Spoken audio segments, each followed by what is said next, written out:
लोगों ने क्या किया है, लोगों ने इसे यूज किया है और बहुत अच्छे अच्छे रिजल्ट्स पाए हैं। करते हैं कोटा में हम क्या करते हैं, हम बच्चों को क्या बोलते हैं, 20 मिनट निकालें, ज्यादा नहीं 15 से 20 मिनट निकालें। मैं तुम्हारी परेशानी समझ सकता हूं। और पता मैंने क्या सोचा, सबसे पहली चीज, अगर तुम्हें कहा जाए तुम दुनिया में किसी के लिए, अच्छा ये बताओ तुम सबसे अच्छा किसके लिए सोचते हो? दुनिया में सबसे अच्छा किसके लिए सोचते हो? सबसे अच्छा किसी के लिए, बहुत अच्छा किसके लिए सोचते हो? सबसे अच्छा अपने लिए। बिल्कुल सही कहा, अपने लिए। You think the best for your self. Parents भी नहीं, सबसे पहले इंसान अपने लिए अच्छा सोचता है, सबसे पहले अपने लिए अच्छा सोचता है। तो बिल्कुल, तो मैंने आज अपने आप को सोचा कि यार मेरा एग्जाम अब 24 तारीख को है, वहां से शुरू है, तो मैं अपने लिए क्या कर सकता हूं इस प्रेजेंट सिनेरियो में। अगर मैं स्टूडेंट होता तो क्या करता? तो अगर कोई बोल रहा पेरेंट, पापा, मम्मी सब झूठ बोल रहे हैं, भैया अपने लिए सोचता आदमी सबसे पहले। मैंने भी कोशिश की अपने लिए सोचने की, क्योंकि मैंने तुम्हारे लिए नहीं सोचा, सच बता रहा हूं, तुम्हारे लिए नहीं सोचा मैंने अपने लिए सोचा कि अगर मैं सिचुएशन में तुम्हारी जगह होता तो मैं क्या करता, वही मैंने सोचा। तो सबसे पहली चीज, अब क्या करें? 24 जनवरी से सर एग्जाम है, अब क्या करें? तो सबसे पहले भैया समस्या को समझो है। तो सबसे पहली समस्या और सबसे बड़ी जो प्रॉब्लम मैंने 21 साल 22 साल में देखी है भाई, अनुभव के आधार पे बता रहा हूं, ठीक है ना। अनुभव एक बहुत बड़ी चीज होती है, एक्सपीरियंस एक बहुत बड़ी चीज होती है। तो पिछले 22 सालों में, अब तो 23 हो गए होंगे, अब तो जो हमने देखा अक्सर बच्चों के सामने जो सबसे बड़ी स्टूडेंट्स जो प्रॉब्लम फेस करते हैं जेईई मेंस में, वो क्या है? नंबर 1 यहां नहीं लिखी, वो है सर राइट हैंड डेरिवेटिव में, लेफ्ट हैंड डेरिवेटिव में F of A minus H minus F A, नीचे माइनस एच आता है प्लस एच आता है। सर वही याद नहीं आ रहा था सर, वहां पे नीचे माइनस एच आता है या प्लस एच आता है, वही याद नहीं आ रहा था sir. X minus x one upon sine theta था या कॉस थीटा था पैरामेट्रिक फॉर्म में, सर ये याद नहीं आ रहा था सर वहां पे।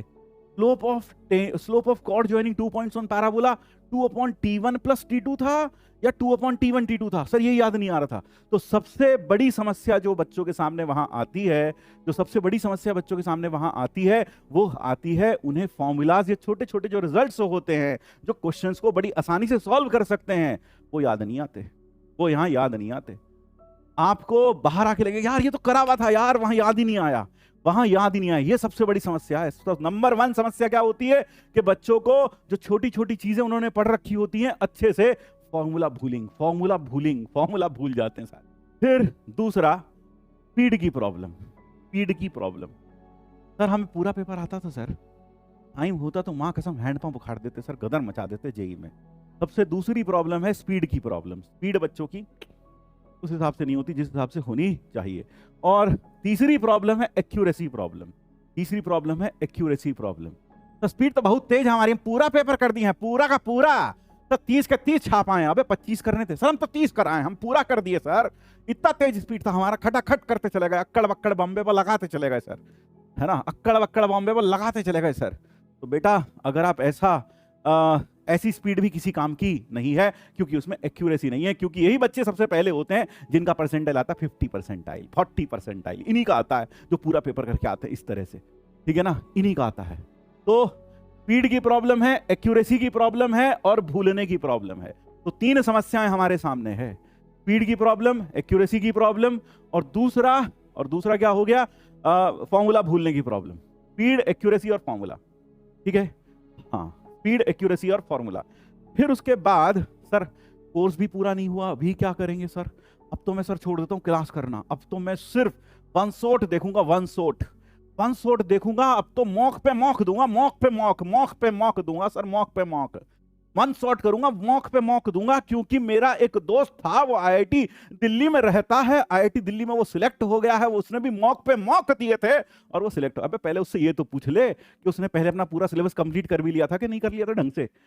हाँ सर कर तो लिया था सर, कर लिया था सर, वो इंटेलिजेंट था सर बचपन से। मॉक पे मॉक दूंगा, मॉक पे मॉक देगा। एक चीज सोचो, एक तार है, उस तार में तुमने टेस्टर लगाया, देखा करंट नहीं आ रहा, थोड़ी देर बाद फिर टेस्टर लगाया, करंट नहीं आ रहा, थोड़ी देर बाद फिर टेस्टर लगाया, करंट नहीं आ रहा। तो सामने लगा अबे बेवकूफ है क्या, पहले जाके देख तो ले इसमें बिजली आ भी रही है, प्लग में लगा भी है कि नहीं, है कि नहीं। हाँ, तो मॉक पे मॉक जो देते हैं वो अक्सर क्या सोचते हैं, टेस्ट करके देखते कितना आता है। अबे पहले ये तो देख ले तूने पढ़ा भी है कि नहीं, पहले तो ये देखना कि पढ़ा है या नहीं पढ़ा ही नहीं ढंग से, तो क्या करेगा टेस्ट करके? तार में करंट तो है ही नहीं, क्या लगेगा, टेस्टर लगा के देखा, हाँ भाई मॉक में मार्क्स नहीं आ रहे, फिर टेस्टर लगा, मॉक में मार्क्स नहीं आ रहे। अबे पहले पढ़ेगा तो सही, अब सवाल उठता है, सर ये समस्या हमें समझ में आ गई, इस समस्या का निदान क्या है? तो समस्या का समाधान, समस्या का निदान क्या है? तो ध्यान रखो, तुम्हारा एम एक अच्छा परसेंटाइल है। पहली चीज, तुम्हारा एम एक अच्छा परसेंटाइल है। हाँ सर यही तो एम है हमारा। वो चाहे फर्स्ट अटेम्प्ट में है चाहे सेकंड अटेम्प्ट में, मैटर नहीं करता। पहली चीज, एम अच्छा परसेंटाइल है, बहुत अच्छा, 99 प्लस परसेंटाइल का हमारा एम होना चाहिए। बल्कि मैं तो कहूँगा 99.999 प्लस कुछ परसेंटाइल का हमारा एम होना चाहिए। हमारा एम तो 100 परसेंटाइल का होना चाहिए, चाहे वो फर्स्ट में आए चाहे वो सेकंड में आए। फर्स्ट में कैसा परसेंटाइल आता है? कई लोग बेजू बावरा बन जाते हैं फर्स्ट अटेम्प्ट का परसेंटाइल देख के। मैं बजता ही रहा हूँ घुंघरू की तरह जिंदगी भर, कभी इस पग कभी उस पग बंधता ही रहा हूँ।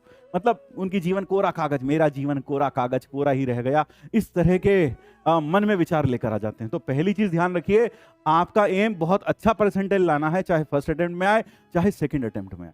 ठीक है, फर्स्ट अटेम्प्ट में हम अपना बेस्ट करेंगे, फर्स्ट अटेम्प्ट में भी हम अपना बेस्ट से बेस्ट देकर आएंगे, बेस्ट से बेस्ट देकर आएंगे। ठीक है ना, बेस्ट से बेस्ट देकर आएंगे। तो हमें करना क्या है? How do we reach this aim? तो हमें चाहिए एक रिवीजन प्लान, एक रिवीजन प्लान चाहिए, एक रिवीजन प्लान, ताकि वो जो पहली समस्या है, कौन सी पहली समस्या? फॉर्मूला भूलिंग वाली, फॉर्मूला भूलिंग वाली वो समस्या को हम कंट्रोल कर सकें। फॉर्मूला भूलने वाली जो वो बीमारी है ना, हम उसे कंट्रोल कर सकें। तो हमें चाहिए एक अच्छा सा रिवीजन प्लान। रिवीजन प्लान कैसा हो, कैसा होना चाहिए रिवीजन प्लान? क्या वन शॉट पे वन शॉट देख डालें? देखो यार, अपनी अपनी ओपिनियन है। मेरी पर्सनल ओपिनियन यह है कि जब कोई आदमी, अगर कोई आदमी आपको कुछ करवाता है, दो सिनेरियो हैं। एक, मैं आपको कुछ करवा रहा हूं, एक आप अपने लिए खुद से कुछ कर रहे हैं। बेहतर कौन होगा? बेहतर कौन होगा? बेहतर कौन होगा? तुम डिसाइड करो। बेहतर कौन होगा? तुम डिसाइड करो। बेहतर कौन होगा? तुम डिसाइड करो। बेहतर कौन होगा? तुम डिसाइड करो। बेहतर कौन होगा? या तो मैं रिवीजन करवाऊं या तुम खुद रिवीजन करो, विच विल बी बेटर?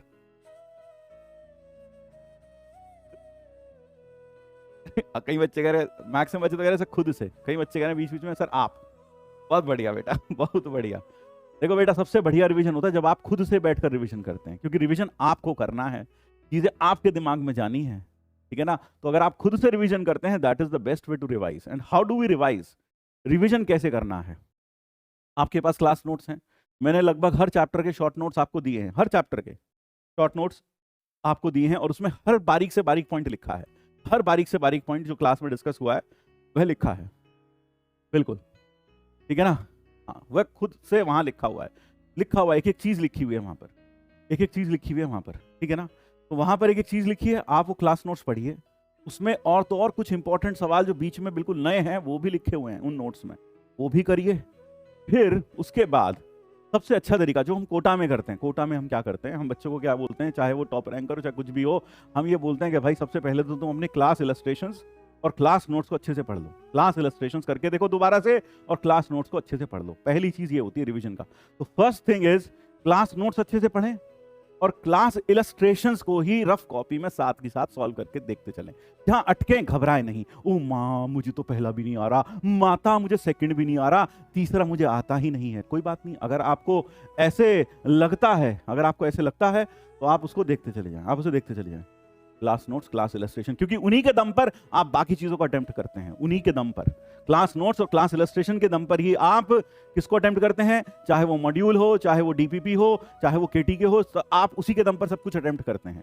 बिल्कुल सर। तो यानी स्रोत क्या हुआ? नॉलेज का स्रोत हुआ सर क्लास इलस्ट्रेशन और क्लास नोट्स। तो इसलिए सबसे पहले स्रोत पर जाएं, क्लास इलस्ट्रेशन करें और क्लास नोट्स पढ़ें। ठीक है? तो पहली समस्या हल हो गई, कौन सी? फॉर्मूला भूलिंग वाली। फॉर्मूला भूलिंग वाली समस्या हल हो जाएगी इस तरह से, फॉर्मूला भूलिंग वाली। ठीक है?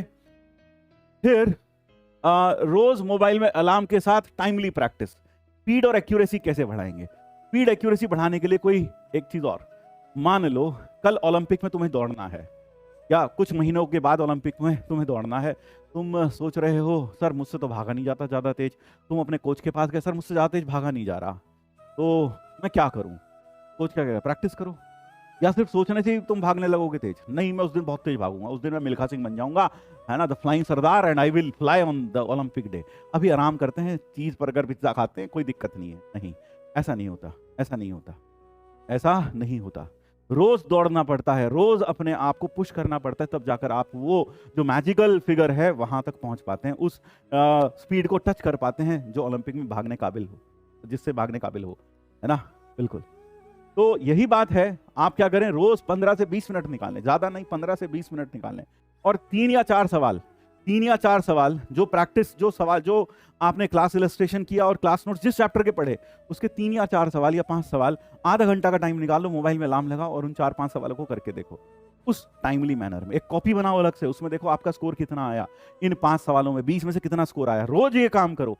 सच मानना, जो मेरी बात अपनाएगा, जो मेरी ये बात अपनाएगा, अपने आप में खुद इंप्रूवमेंट देख पाएगा, वो खुद ही उसे खुद दिखेगा। रोज करना ये बात, जो मेरी बात मानेगा, मैं सच बोल रहा हूं, मतलब ऐसा मत समझना ये जो चीज है, it is not just a fantasy. लोगों ने क्या किया है, लोगों ने इसे यूज किया है और बहुत अच्छे अच्छे रिजल्ट्स पाए हैं। स्पीड और एक्यूरेसी की प्रॉब्लम यहीं से दूर होगी, और कोई तरीका नहीं है दुनिया में स्पीड और एक्यूरेसी करने का। सर सिली मिस्टेक बहुत होती है, क्या करें? तो हर टीचर क्या, बेटा ध्यान से क्या करो। तो एक चीज बताओ, कोई बच्चा क्या जानबूझकर करता है सिली मिस्टेक कि अब मैं ये क्वेश्चन आ रहा है इसमें सिली मिस्टेक करके रहूंगा पक्का, माँ कसम है मुझे तेरी, इसमें सिली मिस्टेक करके रहूंगा? नहीं, ऐसा नहीं होता। सिली मिस्टेक अपने आप हो जाती है, जानबूझ के कोई नहीं करता, और पूरा ध्यान से ही हर कोई सवाल करता है। मुझे नहीं लगता कोई भी आदमी जेईई मेंस का प्रॉब्लम कर रहा होगा वहां बैठकर सेंटर पर और वो सीरियस नहीं होगा उस प्रॉब्लम को लेकर, या कॉन्सेंट्रेटेड नहीं होगा। ऑब्वियस सी बात है, कॉन्सेंट्रेटेड होगा। ठीक है, अभी चिंता मत करो, फुल प्लान है हमारे पास, चिंता मत करो। ठीक है, हाँ ठीक। तो इसीलिए क्या करना है, रोज मोबाइल में अलार्म के साथ आधा घंटा प्रैक्टिस करनी है फॉर 7 to 10 क्वेश्चंस। ठीक, फिर उसके बाद कुछ गलतियां जो नहीं करनी, अब क्लास नहीं करूंगा, बस सेल्फ स्टडी ही करूंगा। भाई ये मत करना, क्योंकि सेल्फ स्टडी जब आप करते हैं ना तो आपको पता ही नहीं होता आप कहां हैं। पता है कोचिंग ज्वाइन करने का मेन मकसद क्या होता है? कोचिंग ज्वाइन करने का, प्रॉपर वालों के पास तो पिछले साल के नोट्स भी होते हैं, पिछले साल के मटेरियल भी होता है, फिर भी कोचिंग क्यों ज्वाइन की जाती है? Because it gives you a more systematic way of proceeding. क्योंकि अगर आप खुद से सेल्फ स्टडी करते हैं तो आपको पता ही नहीं होता आप हो कहां। एक किसी भी कोचिंग को ज्वाइन करने का मतलब होता है आपके पास एक गूगल मैप है जो आपको दिखा रहा है आप अपने लक्ष्य से, आप जहां से चले थे उतनी दूर आ चुके हो, और अब आपको राइट मुड़ना है, अब आपको लेफ्ट मुड़ना है, तो आप उसे फॉलो करते करते अपनी मंजिल तक पहुंच जाते हो। बस यही मकसद होता है, मेनली यही मकसद होता है। तो अगर आप सोच रहे हैं सिर्फ सेल्फ स्टडी करूंगा तो बेटा again you will get lost. ऐसा बिल्कुल भी नहीं करना। सारा का सारा कोर्स करूंगा ही करूंगा, चाहे कुछ भी हो जाए। कई बच्चे इसी मानसिकता के होते हैं, सारा कोर्स करूंगा, पूरा करके जाऊंगा, चाहे टाइम मिले ना मिले, कसम है माँ मुझे तेरे चरणों की, पूरा कोर्स करके जाऊंगा, बिना उसके नहीं जाऊंगा माँ। बेटा ये सुसाइडल स्ट्रैटेजी है। अगर आप सोच रहे हैं कि पूरा का पूरा कोर्स ही, समय है नहीं आपके पास और सोच रहे हो पूरा का पूरा कोर्स ही करके जाऊंगा, मैथ में, फिजिक्स में भी, केमिस्ट्री में भी, तो भैया वो संभव नहीं है। मैथ में मैं खुद बता रहा हूं फिर से एक्सपीरियंस के साथ में, कि अगर आपका कल एग्जाम है और आपने 2 दिन पहले कोई चैप्टर पढ़ा, तो भैया वहां उसका क्वेश्चन बनेगा नहीं। तुमसे 101% लिखवा लो, 101% लिखवा लो, नहीं बनेगा। क्यों? It needs practice. क्या चाहिए होता है? प्रैक्टिस चाहिए होती है। You need to have practice. तो इसलिए सारा का सारा कोर्स कर लेंगे हम, तो 1 शॉट में देख लेंगे, हम तो 2 शॉट में देख लेंगे, हम ये कर लेंगे, कुछ नहीं होने वाला उसको, कुछ नहीं होने वाला।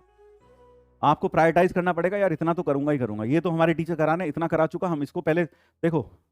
आधी छोड़, हमारी यूपी में कहावत है, आधी छोड़ पूरी मन भावे, पूरी छोड़ तू आधी भी ना पावे। मतलब क्या? लोगों को क्या लगता है? लोगों को लगता है ये आधा छोड़ के यार पूरा मिल जाए तो माँ कसम मजा आ जाए, पूरा हो जाए तो माँ कसम मजा आ जाए। तो पूरे के चक्कर में जो आधा होता है ना वो भी नहीं हो पाता। इसलिए क्या, सारा कोर्स करूंगा ही करूंगा चाहे कुछ भी हो जाए? नहीं। किसी चीज को कच्चा पक्का करने से अच्छा है जितना करो उसे सॉलिड करके जाओ।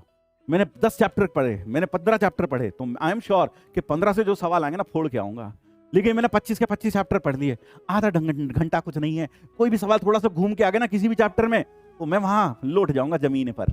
तो बेटा ऐसा कोर्स खत्म करने का कोई फायदा नहीं है। 2 सिनेरियो है, कल्लू और लल्लू। लल्लू ने पूरा कोर्स खत्म कर रखा है, 25 के 25, 30 के 30 चैप्टर कर रखे हैं, लेकिन थोड़ा सा सवाल घुमा के आ गया तो लल्लू जमीन पर दंडवत हो जाएगा।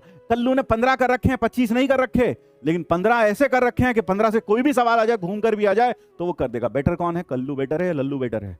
तुम डिसाइड करो, कल्लू बेटर है कि लल्लू बेटर है।